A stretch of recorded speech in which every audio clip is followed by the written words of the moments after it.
प्रदीप जी जम्मू से। राधे राधे गुरुदेव। गुरुदेव भगवान, जब भी कभी मंदिरों में उत्सव होता है तो ज्यादातर बर्तन टेंट हाउस से आते हैं। उन बर्तनों में नॉन वेज भी बना होता है और वहीं बर्तनों में प्रसाद बन के भोग लगता है। ऐसे में प्रसाद अगर वैसे तो मना वैसे करें, मतलब हम वृंदावन की बात कर रहे हैं, बाहर की तो बात हमें ज्यादा ज्ञान है नहीं। यहाँ सब पर्सनल होता है। जैसे राधा वल्लभ जी तो पर्सनल, चाहे लाखों लोगों का भोजन हो, पर्सनल वहाँ सब। वहाँ रसोई में किसी का पात्र भी प्रवेश नहीं करेगा। बिहारी जी पर्सनल, राधा रमण जी पर्सनल। हाँ, जनरल गांव गली की बात हम नहीं कहते। बाहर जो जैसे ये धाम या पुरियों से बाहर का जैसे माहौल है, अभी जम्मू में रह रहे हैं तो वहां तो टेंट हाउस से बर्तन आते हैं तो उसमें नॉन वेज भी बना नहीं होता है। नहीं नहीं नहीं, तो ऐसे में कोई प्रसाद दे, नहीं पाना चाहिए, नहीं पाना चाहिए। वो प्रसाद हुआ ही नहीं। अभक्ष्य भोजन का कहीं भगवान को भोग लगता है? नहीं। ऐसे अपवित्र पात्रों में बना हुआ भोजन अभक्ष्य होता है।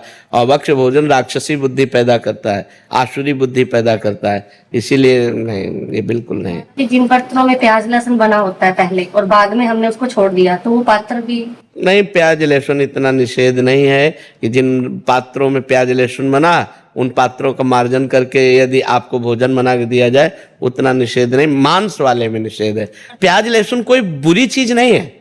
आप हमारी बात समझो। जैसे आलू पैदा होता है वैसे प्याज लहसुन पैदा होता है। उसका परिणाम जो है, प्याज लहसुन परिणाम में हमारे अंदर तमोगुण पैदा करता है, बस इतनी बात है। और प्याज लहसुन ऐसा नहीं कि मांस जैसा निषेध हो। मांस में दूसरे के शरीर का छेदन भेदन होकर के वो मांस बनता है।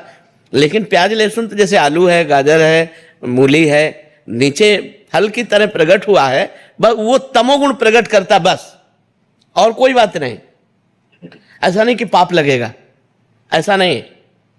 प्याज लहसुन तमोगुण प्रकट करता है, इसलिए भजन करने वाले को तमोगुण से रहित होकर सतोगुण तक पहुंचना है, तो उसको निषेध किया गया है कि प्याज लहसुन मत पाना, ये तमोगुण पैदा करता है, तमोगुण उत्पन्न करता है। क्रोध है, निद्रा है, आलस्य है, प्रमाद है, बुरा चिंतन है, ये इसको बढ़ावा देगा, इसलिए इसको रोका गया है। नहीं, ये ऐसा नहीं है कि मतलब इतना निषिद्ध है जैसे मांस निषिद्ध है, ऐसा नहीं।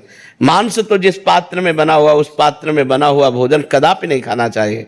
लेकिन जैसे प्याज लहसुन मतलब और वो पात्र मार्जन करके हमें रोटी डाल दे तो पा लेना चाहिए, उसमें कोई नहीं। भगवान को भोग लगा सकते हैं। भगवान की जब भोग लगाने की बात आएगी तब उसे हटा देंगे। हम ये जनरल बोल रहे हैं, जैसे जनरल में लोग हैं ना, जनरल बोल। लेकिन जब भगवान की सेवा की बात आएगी तो हम उन पात्रों का प्रयोग ही क्यों करेंगे?